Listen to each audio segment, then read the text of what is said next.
This morning, I'd like to talk about some good news and some bad news as we confront our economic crisis. The bad news is well known to Americans across our country as we continue to struggle through unprecedented economic turmoil.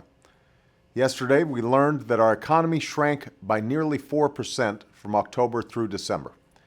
That decline was the largest in over a quarter century, and it underscores the seriousness of the economic crisis that my administration found when we took office. Already, this slowdown has cost us tens of thousands of jobs in January alone, and the picture is likely to get worse before it gets better. Make no mistake, these are not just numbers. Behind every statistic, there's a story. Many Americans have seen their lives turned upside down. Families have been forced to make painful choices.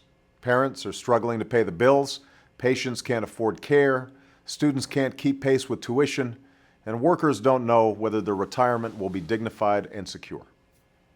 The good news is that we are moving forward with a sense of urgency equal to the challenge. This week, the House passed the American Recovery and Reinvestment Plan, which will save or create more than 3 million jobs over the next few years. It puts a tax cut into the pockets of working families and places a down payment on America's future by investing in energy independence and education, affordable health care, and American infrastructure. Now, this recovery plan moves to the Senate. I will continue working with both parties so that the strongest possible bill gets to my desk.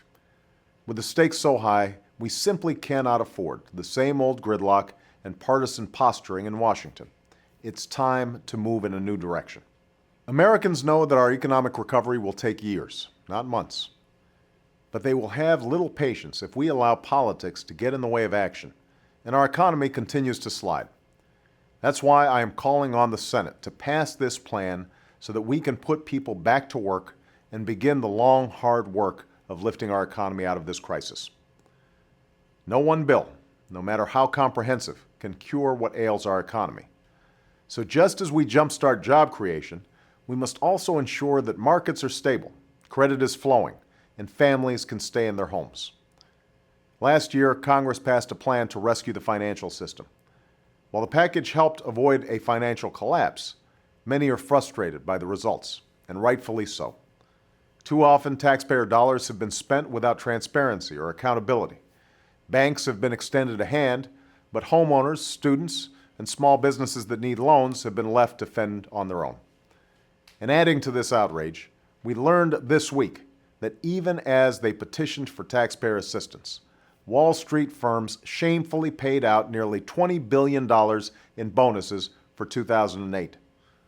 While I'm committed to doing what it takes to maintain the flow of credit, the American people will not excuse or tolerate such arrogance and greed. The road to recovery demands that we all act responsibly, from Main Street to Washington to Wall Street. Soon, my Treasury Secretary, Tim Geithner, will announce a new strategy for reviving our financial system that gets credit flowing to businesses and families.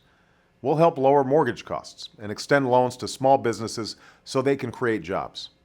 We'll ensure that CEOs are not draining funds that should be advancing our recovery. And we will insist on unprecedented transparency, rigorous oversight, and clear accountability so taxpayers know how their money is being spent and whether it is achieving results. Rarely in history has our country faced economic problems as devastating as this crisis, but the strength of the American people compels us to come together. The road ahead will be long, but I promise you that every day that I go to work in the Oval Office, I carry with me your stories, and my administration is dedicated to alleviating your struggles and advancing your dreams. You are calling for action.